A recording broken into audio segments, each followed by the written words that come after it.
Começamos aqui com o nosso encontro sobre gestão em saúde e hoje falando um pouquinho sobre finanças. E quando a gente fala finanças, principalmente gestão de negócio, é uma coisa muito apropriada com as finanças empresariais em relação à sua própria vida. E é mais ou menos o que a gente vai apresentar e discutir hoje sobre isso. Em finanças, a gente tem algumas regras básicas e a gente começa exatamente por uma regra essencial que é acompanhar o mercado. Naturalmente, quando a gente fala acompanhar mercado, a gente está pensando em um negócio. Mas olha que interessante, negócio e vida particular se confundem. E quando você está no emprego ou quando você está ganhando o seu salário, e também é importante acompanhar como está o mercado. E o que é o mercado? O mercado é o conjunto de potenciais compradores do que você oferece no mercado de trabalho, ou numa empresa comercial, ou num hospital, ou numa clínica. Então, a gente sempre tem que olhar como é que está indo isso, a quantidade de demanda e a quantidade de pessoas interessadas em adquirir o que você vende pelo preço que você quer. Dentro dessa linha, a gente sempre tem que priorizar o marketing quando faz análise financeira. O analista de marketing tem que entender de finanças e quem cuida de finanças tem que olhar o que o marketing está fazendo para que o caixa continue acontecendo. Dentro dessa linha, nós temos que criar ferramentas de monitoramento da nossa margem de lucro e da margem de contribuição.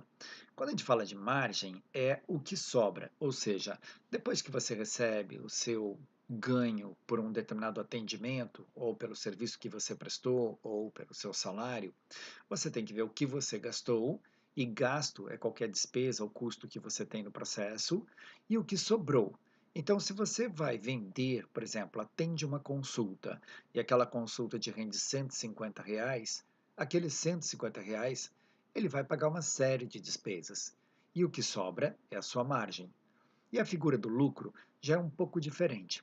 Ela está associada ao que sobra, o excedente de dinheiro, no final de um exercício, ou seja, ou de um mês ou de um ano, em que você possa medir, após tirar todos os gastos, o que sobrou do seu dinheiro. Para empresas que não têm fins lucrativos, nós temos o superávit. Para quem não ganhou dinheiro, o prejuízo. E para sem fins lucrativos, o déficit. E a gente tem que monitorar isso diariamente. Para isso, a gente tem que ter um fluxo de caixa. Na verdade, o fluxo de caixa, ele é o que a gente determina como as variações que você tem de entrada e saída de dinheiro. É bacana a gente entender que o fluxo de caixa em si não é uma ferramenta, mas temos que ter uma ferramenta para medir esse fluxo. E geralmente uma boa planilha, que nós apresentaremos na próxima aula, pode servir e ajudar muito nesse aspecto. Agora, sem fluxo de caixa, você não monitora margem e lucro. Com fluxo de caixa, você sabe inclusive quanto tem que ter de capital de giro. E o capital de giro é o dinheiro que vai estar no seu caixa para garantir que todas as operações sejam sustentáveis durante todo um período. Por exemplo, de um mês. Quer dizer, nós sabemos que teremos que pagar algumas contas durante o mês, mas nem sempre a gente sabe se a gente vai ganhar o dinheiro a tempo. Para isso, o capital de giro serve como sustentação para o seu negócio, dando garantia de que ele vá ter sucesso. Sem capital de giro e sem um fluxo de caixa, nós ficamos sem ter margem e lucro. Por isso, o fluxo de caixa garante que a gente enxergue quanto que tem que ter de capital de giro. Mas não são só ferramentas. A gente precisa ter um orçamento. O orçamento a gente vai dividir em duas frentes. Primeiro, que você tem que orçar, ou seja, criar uma expectativa de quanto que você vai gastar no mês. E por outro lado, toda vez que você prever esse gasto, você tem que verificar quem vai fornecer o serviço para você ou um produto para você e quanto que ele vai cobrar, escolhendo sempre a melhor opção que te entregue a melhor relação custo-benefício. Ou seja, você pode pagar mais caro, mas vai ter um benefício proporcional à sua expectativa. Ou, por outro lado, você vai ter melhor condição de oferecer um melhor serviço também para o seu cliente. Mas nunca imagine que o seu orçamento indique que está sobrando dinheiro, porque nunca está sobrando dinheiro. Na verdade, tem uma regra muito clara para as grandes organizações e temos diversos exemplos que se espalham pela história dos negócios que dinheiro em excesso não existe. Ou ainda, temos uma regrinha dizendo que dinheiro na mão sempre tem uma destinação. Já aconteceu aquele fato em que você está com 50, R$ 100 na carteira, dizendo assim: opa, tenho R$ 100 agora. Ou então ganhou um dinheiro de um serviço, putz, está sobrando R$ 10.000 na minha conta, e aparece um imprevisto e leva teu rico dinheirinho? Pois é desse jeito. Não adianta gastar com coisas tolas, porque a conta vem. Então, muito cuidado com as sobras de dinheiro. Controle o seu dinheiro e finanças e assim. Controle diariamente, para ter absoluta certeza de que não vai ter nenhuma surpresa com relação ao que está acontecendo contigo. Então, não há necessidade de você, por exemplo, ter que olhar isso mais de uma vez por dia. Mas pelo menos uma vez por dia, o controle de conciliação do que tem de dinheiro no seu caixa, o que tem dinheiro no seu banco, deve ser verificado, para não acontecer aquela surpresinha de um determinado dia ir ao banco e descobrir que está negativo. E sempre tenha metas de crescimento, tanto para você quanto para a sua empresa. As metas de crescimento permitem que você organize o seu caixa. Perceba se tem que fazer um curso, contratar uma consultoria ou, quem sabe, trocar um equipamento. Mas isso significa que você vai melhorar a sua prestação de serviço e ainda te dá condições de fazer um planejamento financeiro. E juntando todos esses itens que foram falados neste slide, a gente já pode dizer: ok, aqui eu já tenho condições de criar meu planejamento financeiro. E falando de planejamento financeiro, a gente tem que fazer uma divisão em relação a como planejar os nossos gastos e as nossas receitas. Nós vamos dividir, pelo menos, em três níveis: o nível operacional, o nível estratégico e o nível de risco. E sabendo que o nível operacional ele está relacionado com todos os gastos cotidianos e de sustentabilidade do seu negócio ou da sua vida com relação a, seja energia, impostos, transportes, salários e todas as decisões de curto prazo, que se encaixem dentro de um mês, 2 meses ou 3 meses. Quando a gente trata do estratégico, a gente já está contemplando todos os investimentos de longo prazo. Naturalmente, que quando a gente fala de longo prazo, no mínimo 1 ano acima, mas pode-se contemplar 5, 10 anos. Imagine, por exemplo, um hospital, quando ele termina de ser construído e que tem 15 andares, que tem capacidade para 2.000 atendimentos diários e que tenha diversas frentes de cirurgias, exames clínicos, de diagnóstico, parte de lavanderia, restaurante e, além disso, uma área de pronto atendimento. Naturalmente que todo o dinheiro gasto num hospital desses não volta em 2 meses, ou 5, ou 1 ano, ou talvez nem menos de 5 anos. Então isso é exatamente um planejamento financeiro estratégico. E isso está relacionado com o crescimento da empresa e com gastos de marketing, realmente com um retorno superior a 1 ano. Mas a gente tem o risco. E o risco está relacionado com gastos com baixo grau de certeza ou investimentos que a gente realmente não tem convicção de que vai dar retorno. Então, isso pode estar ligado à bolsa de valores, abertura de capital da sua empresa ou riscos associados a um resultado muito positivo ou muito negativo. Para ter-se uma ideia, vários investimentos em bolsas de valores podem esperar aí crescimentos na ordem de 30% ao ano e de repente perde-se tudo. Então, a gente agora tem que distribuir. Como é que nós vamos dividir todo esse peso em relação a cada uma dessas etapas do nosso dinheiro? Então, uma boa forma da gente contemplar isso é exatamente do ponto de vista de fazer uma metáfora do que a gente faz numa empresa com a nossa própria vida. Então, as nossas finanças pessoais pode ser um bom indicador de como cada um irá cuidar do seu negócio. Imagine, se você não cuida bem do seu dinheiro em casa, vai ter problema para cuidar do seu dinheiro no trabalho, no seu negócio. Então, atenção e muito cuidado. Olhando para o futuro, e a gente sempre tem que estar com 2 passos à frente do futuro, a gente vai dividir aquela nossa contemplação de gastos operacionais, estratégicos e de risco, olhando para dentro de uma típica família. Do ponto de vista de gestão operacional, a gente vai gastar com alimentação, moradia, saúde, educação, transporte e lazer. Isso normalmente acaba consumindo 85% da renda familiar. Claro, você pode até olhar para dentro de casa e dizer assim, mas espera aí, isso aí consome 100% da minha renda familiar. Então, se isso está acontecendo, já está errado, porque não deveria estar consumindo isso tudo, porque você vai ter que trabalhar sempre com uma reserva e sempre com um investimento estratégico. Na verdade, quando a gente olha os nossos gastos, inclusive a parte de lazer, ela não pode superar toda a renda que a gente tem, o que é muito normal. As pessoas às vezes gastam mais do que têm. Tem pessoas, inclusive, que financiam carro, casa e acreditam que, por estarem pagando a mensalidade, não ultrapassaram o seu gasto. Mas sim, ultrapassaram, porque você já está com capital de terceiros para ter o que você está usando.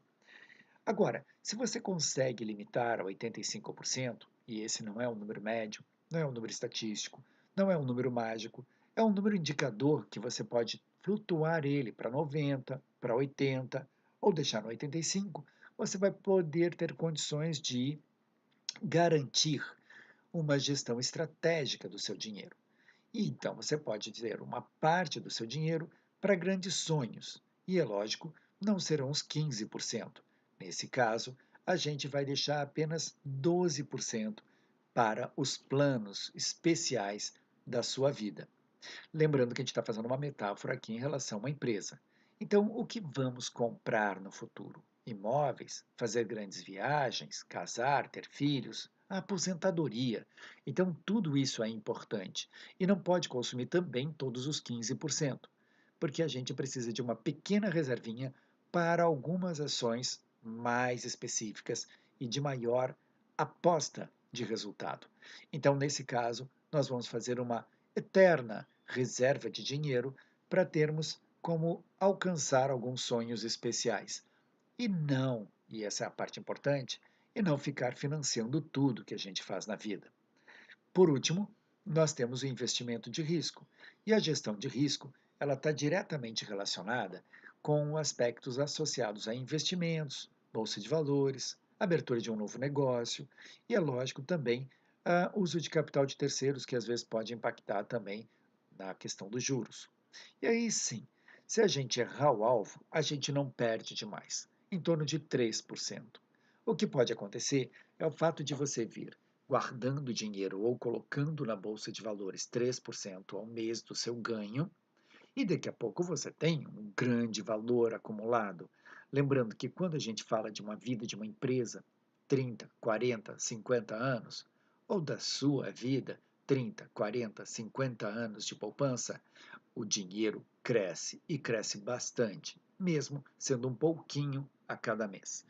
Uma coisa importante é a gente saber que tudo isso tem que ser olhado da seguinte forma: os seus planos têm que estar ligados a quanto você vai gastar, quais são as reservas de emergência que você tem que ter, ou seja, perder um emprego, acontecer um acidente com o carro, você tem que ter um dinheirinho extra que não faz parte do seu investimento estratégico e nem do seu de risco.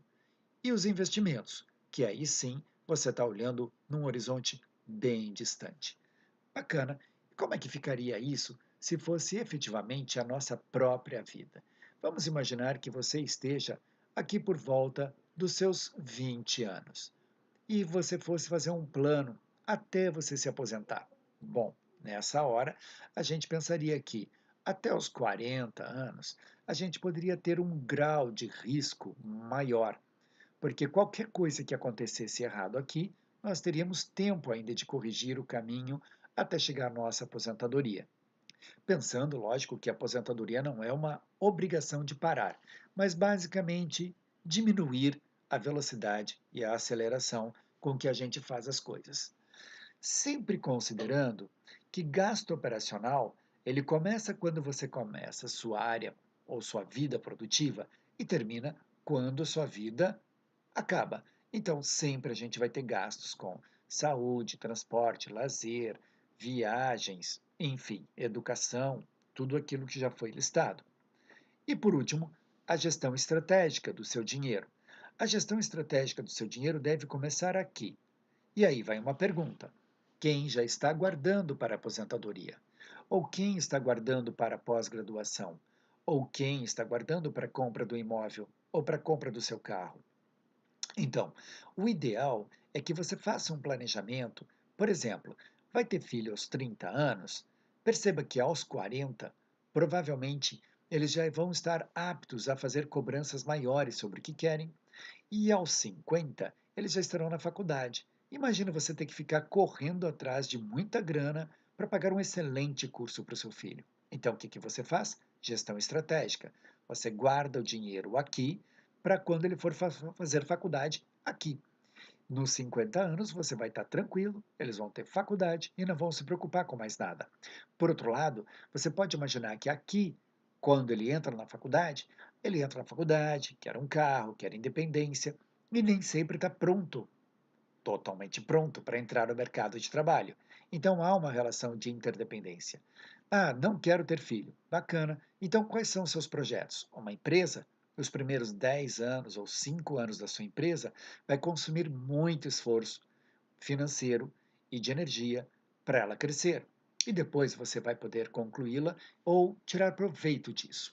Então, gestão estratégica, ela é o tempo todo. Ela é intensa e ela tem que ser bem atenciosamente trabalhada. Naturalmente, que essa daqui é uma boa analogia do ponto de vista de crescimento e maturidade de um negócio. Por isso, fique atento, porque imagine como vai ser difícil montar um planejamento para a sua empresa do ponto de vista financeiro, se você ainda não tem um planejamento do ponto de vista financeiro da sua própria vida. Dentro dessa linha, a gente pode começar a cuidar de 4 itens essenciais dentro da área econômica. Esses 4 itens devem ser monitorados constantemente. Pelo menos uma vez por semana, ler alguma notícia sobre tendências, cenários e possibilidades para onde que está indo cada um desses itens. Vamos começar pela inflação. A inflação pode parecer uma coisa estranha do mundo lá fora, mas na verdade ela tem alto impacto sobre o seu negócio e sobre a sua vida. Na verdade, a inflação mede o qual é a capacidade que teu dinheiro tem de comprar um bem. Ou seja, ele pode estar perdendo capacidade de compra ou ele pode estar ganhando. Isso seria a deflação. A inflação, então, ela vai dizer duas coisas. Se você é uma pessoa que está, por exemplo, ah, com um emprego, então a inflação vai dizer que você, com o seu salário paralisado há um ano, está comprando cada vez menos. Por outro lado, se você tem um negócio e está aumentando o preço, a inflação está dizendo que provavelmente tem pessoas com maior dificuldade para comprar o seu serviço. Então, por que temos que controlar a inflação? Para saber se teríamos capacidade de segurar o nosso preço, reduzindo o nosso custo, ou nos adaptar a um número menor de clientes, mantendo o nosso preço elevado. São considerações que a gente precisa ter. Outro ponto é o câmbio. E o câmbio tem uma característica muito interessante, que é o fato de controlar as variações de paridade ou de comparação entre a moeda nacional real e a moeda estrangeira, que pode ser um dólar, pode ser um euro ou pode ser qualquer outra. Mas a percepção que a gente tem que ter é que nós temos uma economia muito dependente do câmbio. E a gente não está falando unicamente de ir para a Disney. A gente está falando de coisas bem mais complexas, como, por exemplo, a manutenção de um equipamento de ultrassom, com troca de produtos ou de peças, ou ainda a parte de internet, ou ainda a telefonia. Tudo isso é dolarizado. Área farmacêutica, vestuário, transporte, telecomunicações, por aí afora. Então, a ideia de ter um negócio, por exemplo, na área de saúde, é altamente impactado pelo câmbio. Por isso, o controle das variações ou ainda das projeções de crescimento do dólar pode ser muito interessante para montar o seu planejamento financeiro. E a Bolsa de Valores? Como é que entra nessa história? Parece que é uma entidade à parte, principalmente para quem não tem ações. Mas veja bem, não é só ter ações que precisa que alguém monitore a bolsa. A bolsa é um excelente indicador da credibilidade que o investidor dá no mercado e na economia. Se a bolsa está com sinais de queda frequente, significa que as pessoas não estão acreditando na economia, estão vendendo as suas ações, porque não acham que as empresas que são detentoras das ações vão crescer. Se alguém vende ação, significa que elas não estão acreditando que vão ganhar dinheiro com aquilo. E provavelmente eles vão comprar moeda estrangeira. Agora, se a bolsa começa a crescer, esse é um significado que estão grandes especialistas estão apostando no crescimento da economia. Então, acompanhar a bolsa é fundamental. Tem mais? Sim, tem um juro. O que é o juro? O juro é o quanto que custa para você adquirir dinheiro, ou ainda quanto que pagam para alguém usar o seu dinheiro. Quer dizer, se você coloca seu dinheiro num CDB ou letras do Tesouro Nacional, provavelmente você vai perceber que estão pagando juros para você. Esses juros, eles não são à toa, é porque na verdade eles estão pagando para usar o seu dinheiro. E eles emprestam para alguém com um valor mais alto. Muitas vezes, em algumas situações, alguém tem um investimento e está no cheque especial. Olha que contrassenso. Se está no cheque especial, está pagando juros para o banco e o banco está usando o teu dinheiro do investimento para emprestar para você mesmo. Parece inacreditável, mas isso existe. E, por outro lado, é importante saber que se o juro é muito alto num país, muito provavelmente fica muito complicado expandir os seus negócios com capital de terceiros. E quando o juro é muito baixo, por outro lado, fica mais fácil de pegar dinheiro e, inclusive, dar crédito para os seus clientes financiarem qualquer serviço que eles queiram fazer com vocês. Então, onde que está o foco? O foco está na caixinha de ferramentas. E a nossa caixa de ferramentas em gestão financeira, ela passa por algumas coisas básicas, como, por exemplo, o capital de giro.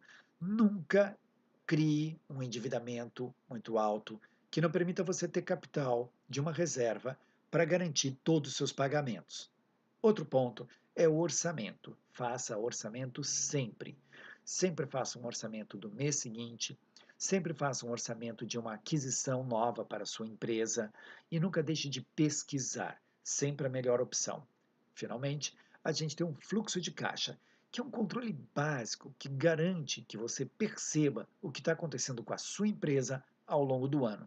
Inclusive, o fluxo de caixa é uma excelente ferramenta para você estabelecer atingimento de metas e saber o quanto que você tem que obter de receitas. Portanto, esse é um resumo geral, bem por cima, para nosso primeiro encontro sobre finanças. Esses entendimentos favorecem muito mais para a gente continuar conversando e na nossa próxima aula vamos falar de fluxo de caixa. Encontre a gente ou dentro do nosso ambiente do Classroom ou encontre a gente no canal do YouTube. O canal do YouTube está no mauro.mentor. E vocês encontram o Classroom dentro do Mauro Castro, mauro.castro@cub.edu.br. Obrigado a todos, valeu!